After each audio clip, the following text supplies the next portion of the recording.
Shema Yasha Allah Yahweh Allah Haganawa Yahweh Achad Shema Yasha Allah Yahweh Allah Haganawa Yahweh Achad Shema Yasha Allah Yahweh Allah Haganawa Yahweh Achad Bracket the Yahweh, Bracket the Yahweh Shai, Bracket the Yahweh, Bracket the Yahweh Shai, Bracket the Yahweh, Bracket the Yahweh Shai, Bahasam Hakodash. I want to give double honors to our elder pastors and elder bishops who rule well, who teach well. All right. I also like to give also want to say peace and blessings, health and wellness to our to the house of David. Salak. I want to say peace and blessings, health and wellness to the house of David the elect. I was a Zahab, Spirit Wind Lawyer. All right. Spirit Wind Levi. And today I want to go into a topic entitled "We Will Get the Earth Back." We will get the earth back. All right. If you look around us, you will see that we are within an enclosure. All right. Within a firmament dome, for lack of better words. We are in a dome. It reminds me of those little snow glass domes that you would get around so-called Christmas, right? You might see you shake it up and it starts snowing. We are within an enclosure, all right, between firmaments, the heavenly firmament and the waters that's around us, all right? The Most High has spaced out the firmament to where we can live on dry land, okay? All right, and prior to the flood, all right, there was one land, all right? 6 out of 7 parts of the earth was land, and 1 part was water.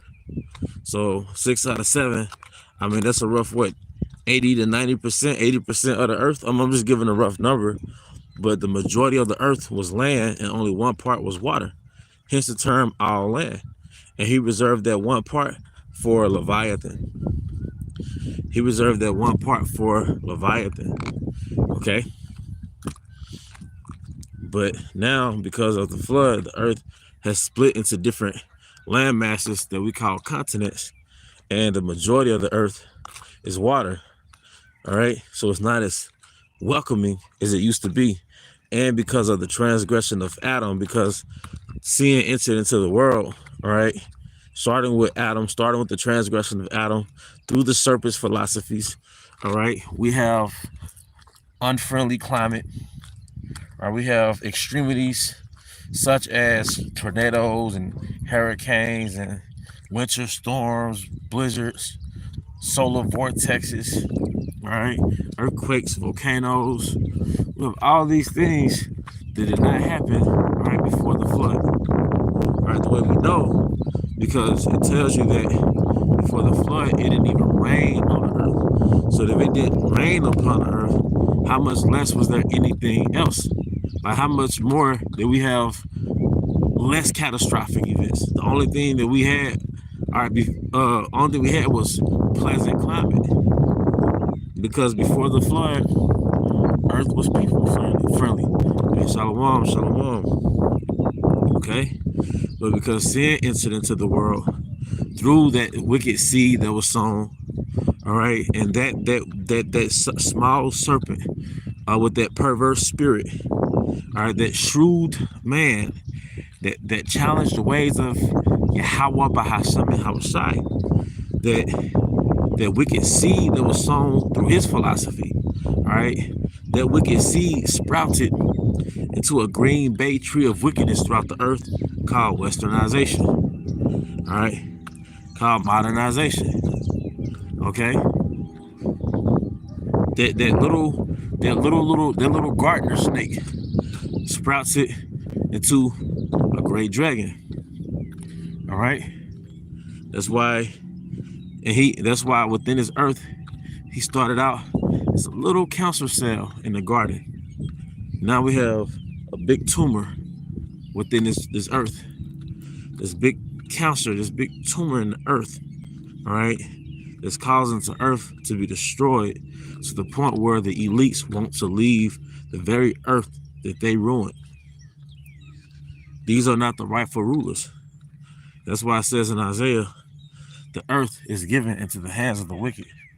He covered the face of the judges thereof. If not, then where and who is he? But it also says in Isaiah, the earth is defiled under the inhabitants thereof. But there's only one key inhabitant that actually shifts the direction of the people in the earth. All right, and that's Esau, Edom, chiefly who we call the small hats. All right, they control the direction and the course of people within this planet. They're the reason why people went from being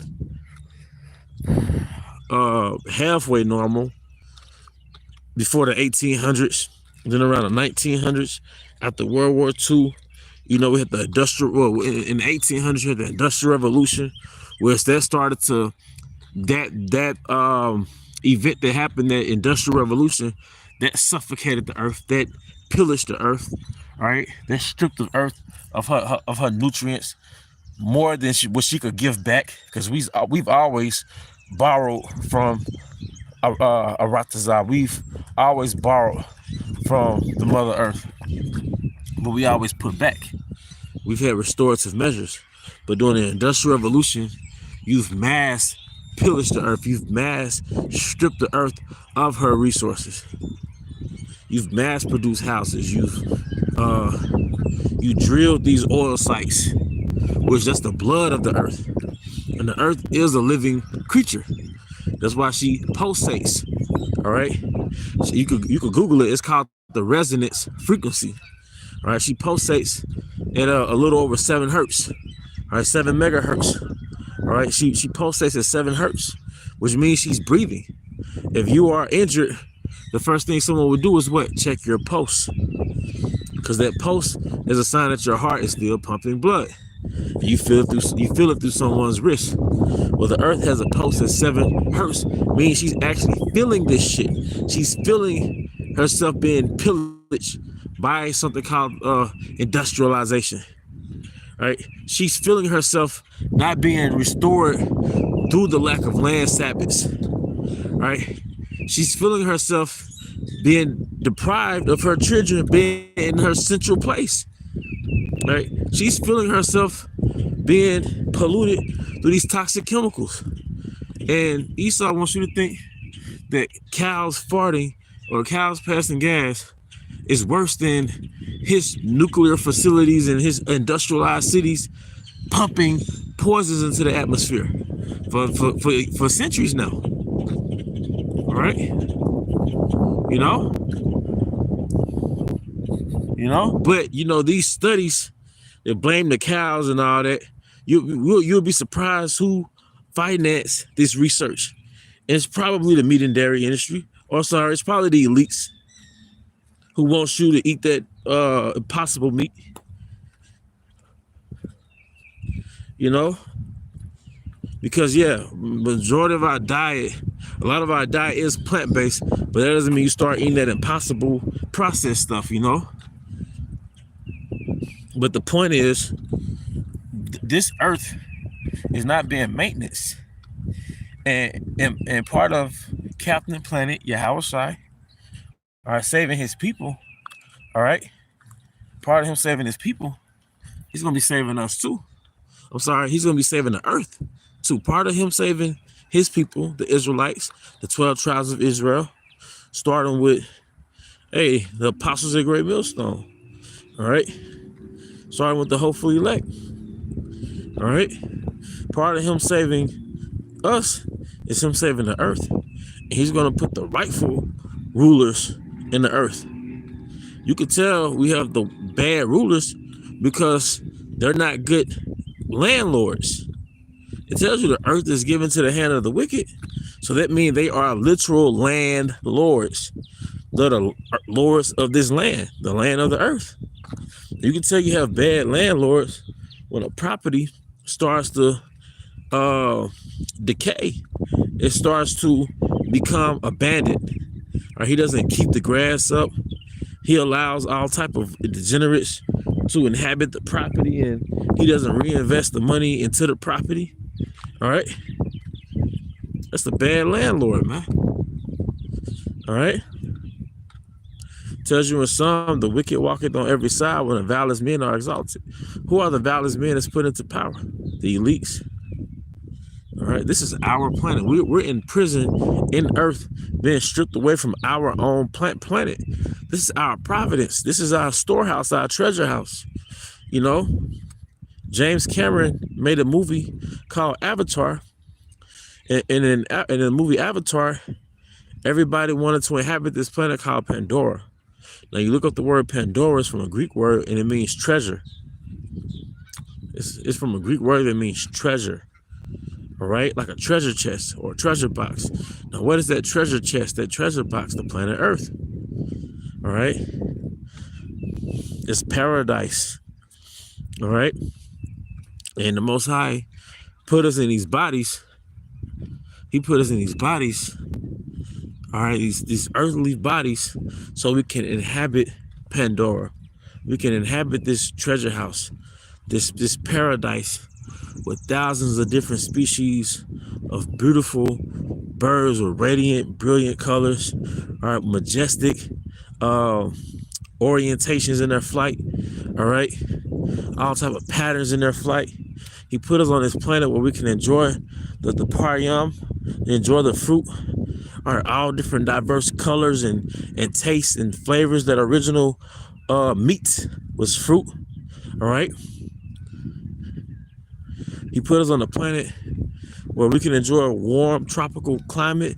That's why scientists speculate that now Antarctica was once a jungle, because in the pre-flood era, all right, in the pre-flood era, Antarctica was a part of Pangea. All right, you see, in that pre-flood era, Antarctica was a part of Pangea, and it was a jungle. All right, it's a paradise. All right, like a tropical paradise, like if you were to go to Central or South America. You know, the Most High put us on this landmass where gold and silver was just accessible. All right, the gemstones, the onyx, all right, the carnelian, all right, the jasper, the opal, it was just here. All right, the flowers, gigantic, huge, radiant flowers that emitted all type of pleasant odors. Where do you think perfume comes from? It comes from flowers. Or where do you think real cologne comes from? It comes from flowers and herbs and cinnamons and spices. You see, it was here. We didn't have to pillage the earth to get it until the transgression of Adam. Then we had to till the land. Then we had to pillage the earth to get these things, man. All right, but at first it was just given to us. All right. The Most High said, here, you know, just keep my ways. And we abandoned his ways through that little counselor that was in the garden. All right, and that counselor came back in the form of Cain. And Cain manifested himself, all right, in the form of the Macedonians. All right, no. That counselor came back in the form of Cain. And Cain came back in the form of Esau. And Esau had 12 sons. All right, and those 12 sons formed into a nation. All right, biblically they were called, all right, the Edomites. All right, one sect of the Edomites were the Amalekites, which had his seed in Hagag, and Hagag had Haman. All right, and it tells you in 2nd Ezra, all right, in the Apocrypha, that Haman was of Macedon, which is like a vassal empire of the Persian Empire, a vassal nation of the Persian Empire. But it also tells you that Philip came from Macedon, which gave birth to Alexander the Great, showing you that Alexander the Great came from Philip, and Philip came from Macedon, and the Macedonians came from Amalek. And Amalek came from Esau. Who was Esau? Edom. You see? That's why that book was sent hidden. You see? Because there's no more Bible stories, quote unquote. Now it's history tied in with these so-called stories, which are really accounts, you know? So we know who's running the earth, ruling the earth, and ruining the earth. You know? We know who's ruling the earth and ruining the earth. You see?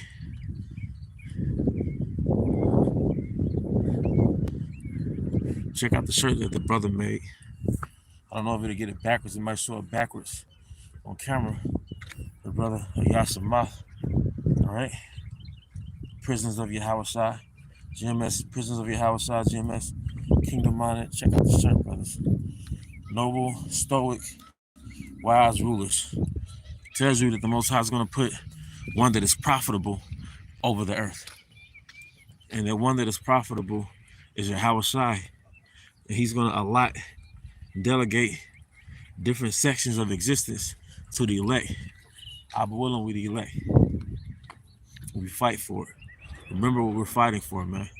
We're fighting to get this back and rule this, to rule this, to rule this.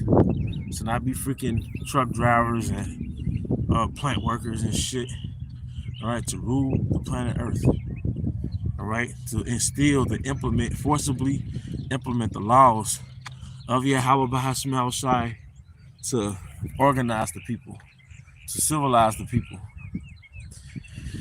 Going back to the garden, I want to make a correction because I said that Cain made that fruit basket and that's why he was going off. But if you go into Genesis, the 4th chapter, Cain's job was to till the land. Cain's job was to till the land, all right? And Abel was the shepherd. So each one had a different sacrifice based on their occupation. But it tells you that Abel gave the fatling of his offering, and apparently Cain had it was a degenerate version of it. I gotta get more into it, but apparently it wasn't the fatling of his offering as a farmer, you know.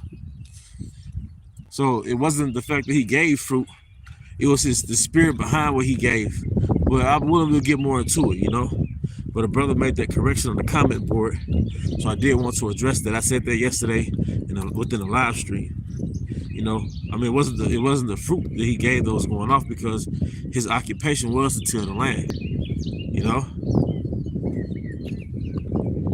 but nonetheless, Cain has manifested himself.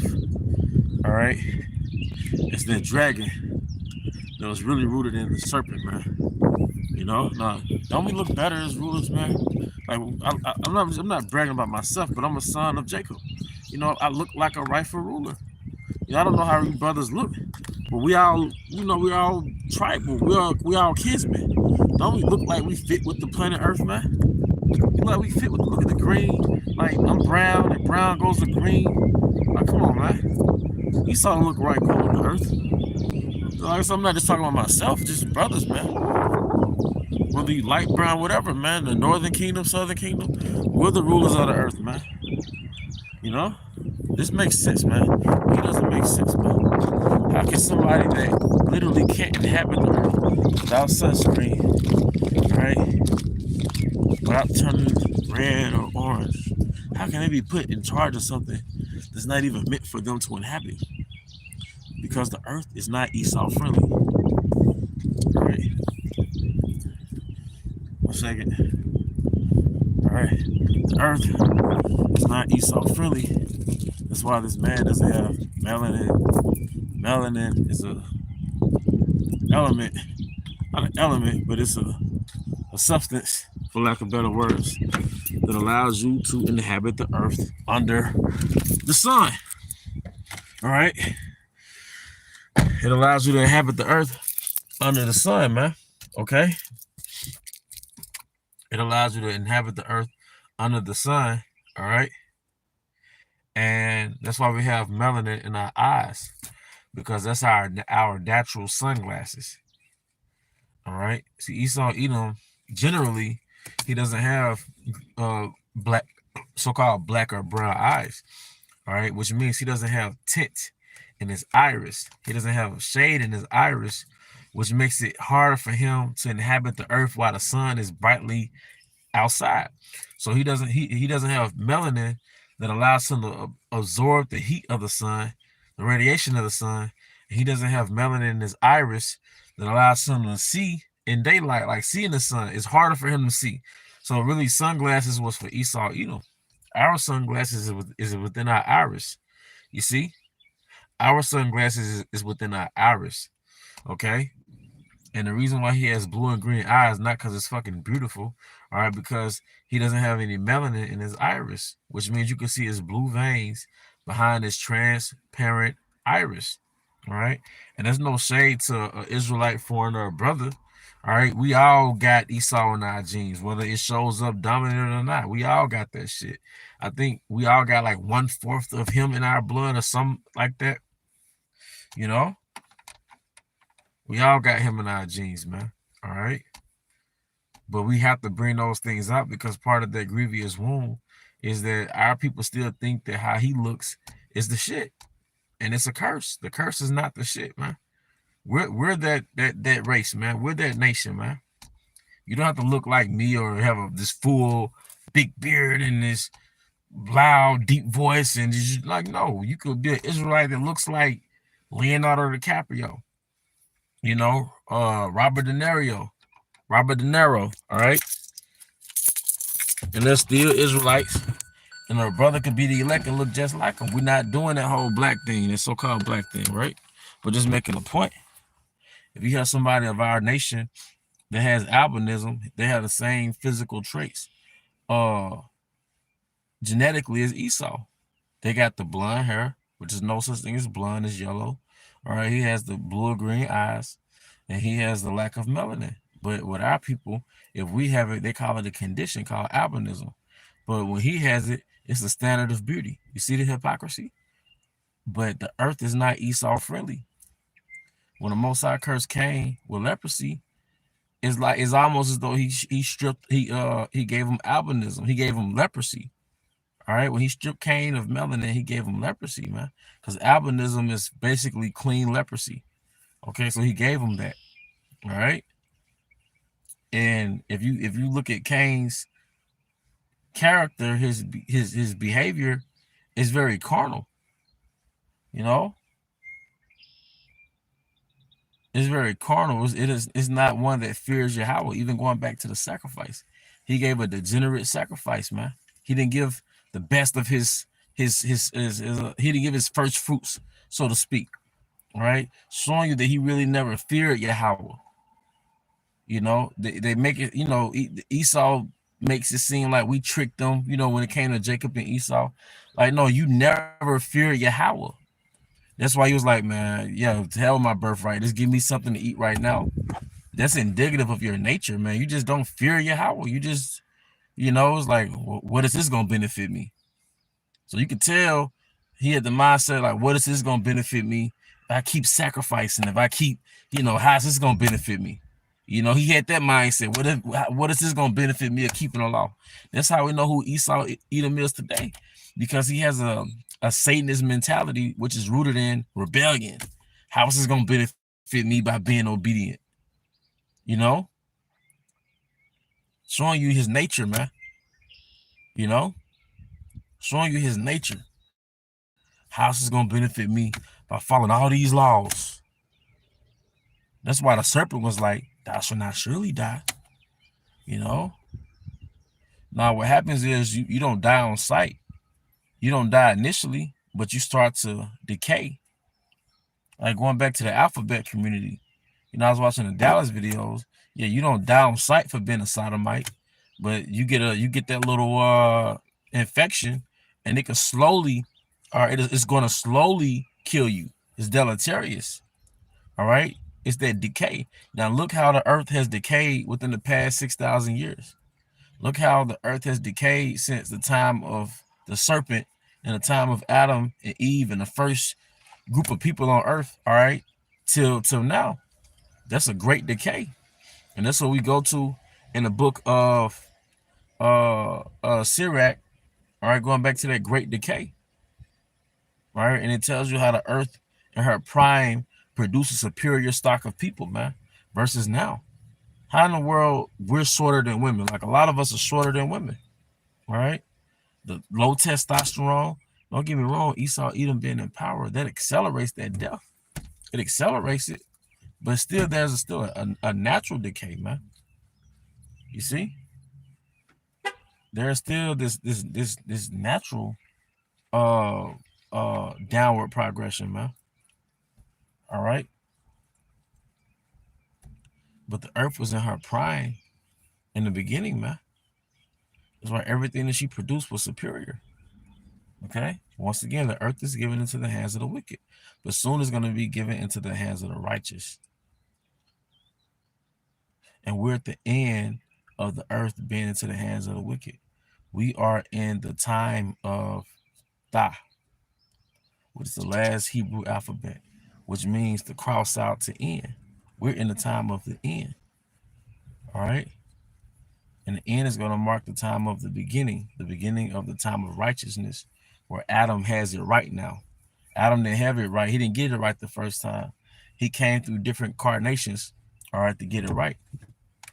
All right. That's why I believe the concept of, reincarnation and you coming back in different lifetimes to play out what you finished the last lifetime and play out your so-called karma. All right. Because we saw it played out with Adam. All right. He came as Adam. Through Eve, he transgressed. All right. He came back as Isaac. All right. All right. He came back as King Solomon. All right. And through as King Solomon, he transgressed. He allowed women to bring in idols. All right. Have temples worshiping idols in his rulership. And that vexed the Most High. All right. But then he came back as Yahushai. But when he came back as Yahushai, he had to suffer the punishments of his transgressions as King Solomon. You see? As Isaac and as Adam, whatever they did in their lives, you see? Because we know Adam transgressed, but because of what he did as King Solomon, he had to suffer on a cross. Because it tells you that he was a lamb without blemish. All right, which means he came back as Yahushua, committing no sin. He didn't commit idolatry. All right, he did that as King Solomon. All right, he did all those things as King Solomon, which justified what happened to him as Yahushua, because as Yahushua, he didn't do anything wrong. All right, so he suffered as a lamb without blemish. All right, and what was I gonna say? But showing you, like they say in like these Eastern philosophies, that you come back in these different incarnations, playing out your karma, which karma is judgment, playing out your judgment, good and bad, based off your prior life. That's why you come into the world a dwarf, or you'll come into the world, or you might have these sufferings, then you'll go back to the Most High at the age of 7. It's like, what did he do to deserve that? All right, he's playing out his judgment. It tells you that you got to pay for what you did in your body, good and bad. Okay? So that goes to show you that that's not just Yahushua. We come back in different incarnations, playing out our judgment. What is earth called is it the book of Ecclesiastes? The earth is called the place of judgment. This is where you come back in the body and you play out your judgments in these bodies. Okay? You play out these judgments in these bodies, man. And Esau in mass is gonna have to play out his judgment in the kingdom. He that liveth he that leadeth into captivity shall go into captivity. He that killeth with the sword must be killed with the sword. So you're gonna get judged as a nation. You're gonna play out your judgment on this earth as a nation. And since we're done with our judgment, all right, as the heathen will call it, karma. All right, we're done with our nation as a judgment. All right, pursuant to Lamentations, the 5th chapter, where it says, the punishment of thy iniquity is accomplished. So we came back in this incarnation, all right, and played out our judgments based off what we did in our last incarnation. All right, based off what we did incarnations prior, going back to when we were in Jerusalem. So that's what's a stumbling block for a lot of people, is that They don't understand what we had to do to go through slavery, to go through systemic oppression, to be the first, to be the tail and not the head. We're playing out our judgment. All right, based off what we did in the old country, in the homeland. All right, you know. So let me just making a point. You know, Esau's gonna have to play out his judgments as a nation because we've played out our judgments as a nation. All right, and within a nation, individuals get their judgments played out, man, good or bad. All right, because we've seen it with Yahushua. You know, but that's pretty much the point. I hope this was of edification. With that, I hope you brothers and sisters were edified. Once again, I want to give all honor and glory to Yahweh, Bahashem, Yahushua, Bahashem, Kakudash. Double honors to our elder apostles and elder bishops of Great Millstone Ruel. Peace and blessings, health and wealth into the house of David the elect. Abba Baal, Kamashal, Shalom.